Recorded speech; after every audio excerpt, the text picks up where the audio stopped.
দুপুর দেড়টা মানে আমাদের ফুটবল নিয়ে আলোচনা, ফুটবল নিয়ে সমালোচনা। যেহেতু সামনে বিশ্বকাপ ফুটবল, তো বিশ্বকাপের ধারাবাহিক আয়োজন আমাদের এই প্রোগ্রামে থাকছে। আজ সি গ্রুপ নিয়ে আমরা কথা বলবো। সি গ্রুপে এবার আছে ফ্রান্স, অস্ট্রেলিয়া, পেরু আর ডেনমার্ক।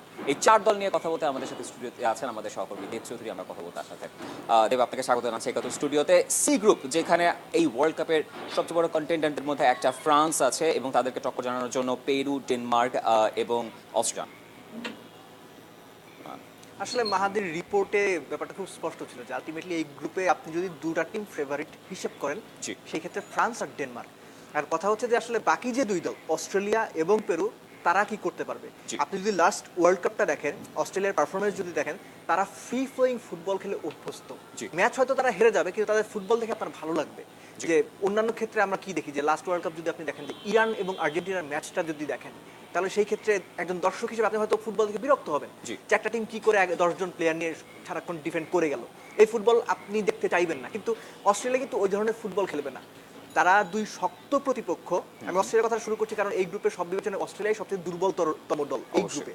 জি। তাদের যে দুই শক্ত প্রতিপক্ষ ডেনমার্ক এবং ফ্রান্স, আপনি খেয়াল করে দেখবেন যে তাদের এগেন্সে তাদের যে ন্যাচারাল গেম প্ল্যান থাকবে বা ফ্রি ফ্লোয়িং ফুটবল খেলার যে অ্যাবিলিটি তারা আগে দেখিয়েছে বা আপনার গ্রুপ পর্বে দেখিয়েছে, জি। সেটাই তারা ধরে রাখবে বলে আমার বিশ্বাস। কেননা অস্ট্রেলিয়াকে লাস্ট ওয়ার্ল্ড কাপ আমরা একই রকম ফুটবল খেলতে দেখেছি। অবশ্যই। পেরুর কথা যদি বলি, তাদের মধ্যে টিপিক্যাল আসলে কি ব্রাজিল এবং আর্জেন্টিনা যদি আপনি বাদ দেন, এবং সাম ইনস্ট্যান্ট কলম্বিয়া, জি। আপনার লাতিনদের আমরা সবসময় বলি যে লাতিন শৈল্পিক ফুটবল, ধ্রুপদী ফুটবল, এই ব্যাপারটা নিয়ে সবসময় আমার মানে একটা ডাউট কাজ করে যে কেন আমরা এই কথাটা বলি। জি। শৈল্পিক ফুটবল, ধ্রুপদী ফুটবল মানেটা কি? যে সুন্দর ফুটবল মানে অ্যাটাকিং ফুটবলই কি সুন্দর ফুটবল? আসলে ব্যাপারটা তো ওইরকম না। না। তো ওই মানে বিশ্লেষকদের ওই কথা যদি আপনি ধরে নেন যে শুধুমাত্র সুন্দর ফুটবল, তাহলে ব্রাজিল এবং আর্জেন্টিনা বাদ দিয়ে লাতিন আমেরিকার কেউ কিন্তু ওই ফুটবল খেলে না। আপনি আচ্ছা। পেরু বলেন, বলিভিয়া বলেন, উরুগুয়ে বলেন, যে যারা কোয়ালিফাই করে, কিংবা ভেনিজুয়েলা বলেন, কারো ফুটবলই কিন্তু আপনার জন্য দেখতে খুব বেশি ভালো লাগবে না, মানে আচ্ছা। লাগে নাই কখনো। জি। সো আলটিমেটলি পেরু হচ্ছে আপনার সাউথ আমেরিকান অন্যান্য যে টিমগুলো আছে তাদেরই মানে অ্যাকচুয়ালি গার্সি টিম। আপনি জানেন না তারা কোন মুহূর্তে কি করতে পারবে। তারা হয়তো দেখা যাবে যে প্রথম দুইটা ম্যাচ হারলো না, একদম দাঁত মুখ খামটি দিয়ে কোনোভাবে ড্র করে বের হয়ে গেল, লাস্ট ম্যাচে তারা জিতে সেকেন্ড হাফ কোয়ালিফাই করে যেতেও পারে। There is every chance.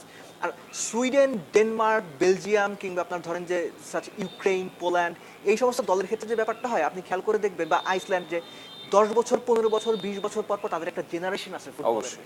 যে জেনারেশনটা তাদেরকে 4 বছর, 8 বছর বা হার্ডলি 10 বছর পর্যন্ত সার্ভিস দেয়।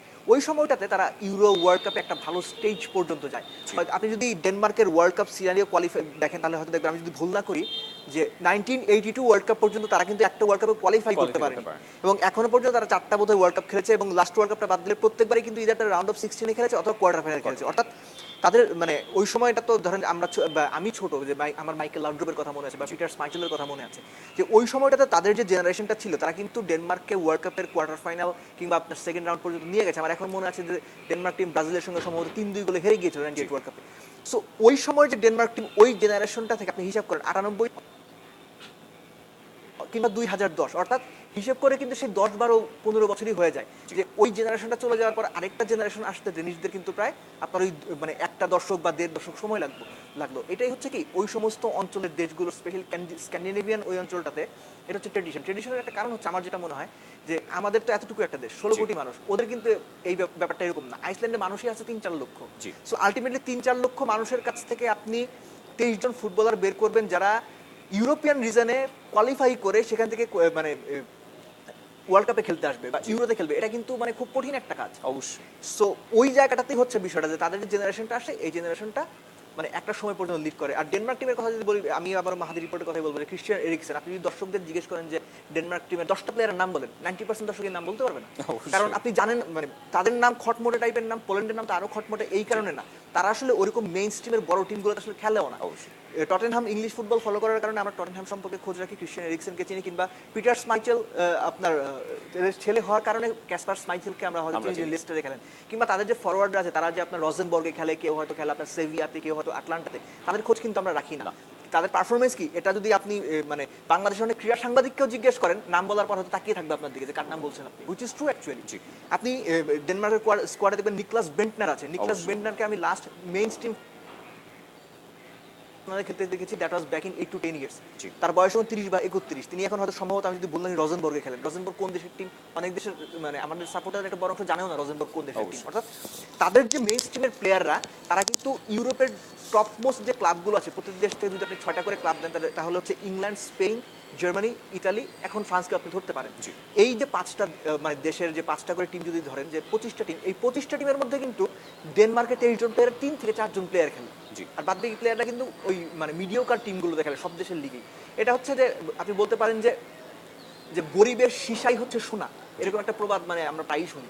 তো ওইরকম একটা ব্যাপার ডেনিশ টিমটা ওইরকম। তবে একটা ব্যাপার, ওই রেসপেক্টটুকু আপনাকে দিতে হবে যে ইউরোপিয়ান রিজন থেকে যখন কোনো দল কোয়ালিফাই করে আসে, তখন আপনার মানতেই হবে যে ওই টিমটা চমৎকার ফুটবল খেলে, আত্মবিশ্বাসী ফুটবল খেলে, তারপর কোয়ালিফাই করেছে ওয়ার্ল্ড কাপের এই সেটা রাউন্ডে। তো অবশ্যই। এবং এই জায়গাটাতেই সবচেয়ে হচ্ছে মানে মূল ফোকাসটা, তারা ওয়ার্ল্ড কাপে খেলেছে, they have something to prove. যে গত ওয়ার্ল্ড কাপে, অর্থাৎ গত ওয়ার্ল্ড কাপে সম্ভবত 2010-এ, গত ওয়ার্ল্ড কাপে ডেনমার্ক কোয়ালিফাই করেনি, 2010-এ তারা গ্রুপ পর্ব থেকে বাদ পড়েছিল। তো ডেফিনেটলি তারা তাদের ওই রানটাকে আরো একটু সামনে নিয়ে যেতে হবে। অবশ্যই। আর ফ্রান্স টিমের কথা যদি বলি, যে আপনি যদি চোখ বন্ধ করে বলেন, তাহলে একদম শেষ থেকে, অর্থাৎ আপনার কাছ থেকে ফ্রান্স টিমের কথা শুরু, তবে তার আগে আমরা ফ্রান্স টিমে এবার কারা কারা সুযোগ পেয়েছে, যে 23 সদস্যের দল বিশ্বকাপের জন্য ঘোষণা করেছে, সেটা একবার যদি আমরা দেখে নিই।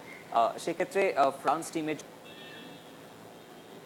Hugo Lloris, Pavard, Kimpembe, Raphael Varane, Samuel Umtiti, Paul Pogba, Griezmann, Lemar, Olivier Giroud, Mbappe, Ousmane Dembele, Tolisso, N'Golo Kante, Matuidi, Nzonzi, Adil Rami, Nabil Fekir, সিদিবে।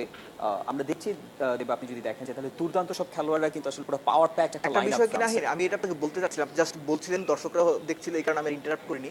আপনি একদম চোখ বন্ধ করে একদম বারপোস্ট থেকে স্ট্রাইকিং লাইন পর্যন্ত ফ্রান্সের প্লেয়ারদের নাম বলে দিতে পারবেন।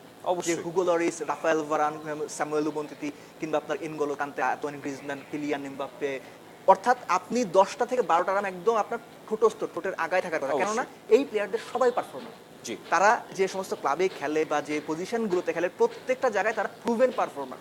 জি। এবং আপনি যদি খেয়াল করে দেখবেন যে এই টিমটাতে যে প্লেয়ারগুলো আছে, এই প্লেয়ারদের পারফরমেন্সের বাইরে একটা ব্যাপার হচ্ছে যে, আমার যেটা মনে হয়েছে যে ইন্ডিভিজুয়াল স্কিল, যেটা আমরা গতদিন আলোচনা করছিলাম, যে বেইলের কথা, যে গোলটা তিনি কোনো লিভারপুলের এগেইনস্টে, ইন্ডিভিজুয়াল স্কিলের দিক থেকে ফ্রান্সের এই টিমটার মধ্যে সেই মানে কি বলে যে সেই কৌশলগত ব্যাপারগুলো কিংবা ওই গ্লিমস অফ ব্রিলিয়ান্সের ব্যাপারটা আছে। এটাই হচ্ছে সবচেয়ে বড় ব্যাপার আমি যেটা মনে করি। যে পল পগবার কথা বলেন বা নাবিল ফেকিরের কথা বলেন, আপনি আন্তোয়ান গ্রিজম্যানের কথা বলেন, কিংবা এনগোলো কান্তের কথা বলেন, তারা এমন একটা সিচুয়েশনে থেকে আপনাকে বের করে আনতে পারবে, যে সিচুয়েশনটা অপোনেন্ট এক্সপেক্ট করবে না, এমন কিছু হতে পারে। কিংবা কিলিয়ান এমবাপ্পের কথা আপনি বলতে পারেন। জি।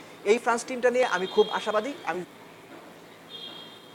একটা জায়গায় সমস্যা, যেটা হচ্ছে এক্সপিরিয়েন্সের অভাব। জি। কেননা আপনি খেয়াল করে দেখবেন যে একটা জিনিস প্রায়ই বলা হয়, যে একটা সময় কিন্তু ছিল যে বায়ার্ন মিউনিখ খুব ভালো পারফর্ম করছিল। এর সবচেয়ে বড় দুটো কারণ ছিল হচ্ছে, ওই সময়ে ওয়ার্ল্ডের জি। সবচেয়ে ভ্যালুয়েবল 2 উইঙ্গার তাদের টিমে খেলতো। একটা হচ্ছে আরিয়ান রোবেন, একটা হচ্ছে ফ্র্যাঙ্ক রিবেরি, একজন হচ্ছে ফ্রান্সের। অবশ্যই। ফ্রান্স যখন 98 ওয়ার্ল্ড কাপ চ্যাম্পিয়ন হয় এবং 2006-এ তারা যখন ফাইনাল খেলে, আপনি খেয়াল করে দেখবেন যে ফ্রান্সের উইংয়ে দুজন খুব ইম্পর্টেন্ট এবং ভাইটাল প্লেয়ার ছিল, ডিসপাইট জিনেদিন জিদান, থিয়ারি অরি, এদের কথা সবাই জানি। জি। একটা হচ্ছে ফ্র্যাঙ্ক রিবেরি, আর একটা হচ্ছে উইলি সানিওল, জি। যিনি লেফট ব্যাকে খেলতেন 98 ওয়ার্ল্ড কাপে। ওই যে ফ্রান্সের টিমটা, ওই টিমটার এক্সপিরিয়েন্সটা কিন্তু কাজে লেগেছিল 2006, অলমোস্ট সেম টিমটা ছিল, কারণ পরের বছর তারা গ্রুপ পর্ব থেকে বাদ পড়ে গিয়েছে। এই ফ্রান্স টিমটার ওই ধরনের সব রকম সামর্থ্য আছে। মাঝখানে একদম জিনেদিন জিদান মিসিং, কাউকে না কাউকে দায়িত্বটা নিতে হবে, কে নেবে আমি জানি না, তবে যেই নেই তাকে ওই রোলটা প্লে করতে হবে। বলা যায় কি বলা যায়, একটা মাঠের মধ্যে একটা বড় ভাই টাইপের একটা রোল, কিংবা একটা মাস্টার টাইপের রোল, কিংবা সবাইকে হোল্ড করে রাখার একটা রোল। সেটা নেসেসারি যে ক্যাপ্টেনে হতে হবে ব্যাপারটা এরকম না, যে কেউ এই রোলটা প্লে করতে পারে। জি। কিন্তু ওই যে এক্সপিরিয়েন্সের জায়গাটা, ওই জায়গাটাতে শুধুমাত্র এই ফ্রান্স টিমটা একটুখানি পিছিয়ে আছে। কিন্তু তাদের দিনে আমার মনে হয় যে আমরা যাদেরকে ফেভারিট বলছি, জি। জার্মানি, ব্রাজিল, অনেক সময় আপনার ফ্রান্সের কথাও চলে আসছে, অনেক সময় স্পেনের কথাও চলে আসছে। জি। এই মানে বড় টিমগুলো যাদেরকে ফেভারিট বলা হচ্ছে, প্রত্যেকটা টিমকে খুব সহজে হারানোর আপনাকে অসংখ্য ধন্যবাদ আমাদের সাথে অংশগ্রহণ করার জন্য। দর্শক, আমাদের সাথে এতক্ষণ ছিলেন আমাদের সহকর্মী দেব চৌধুরী। তিনি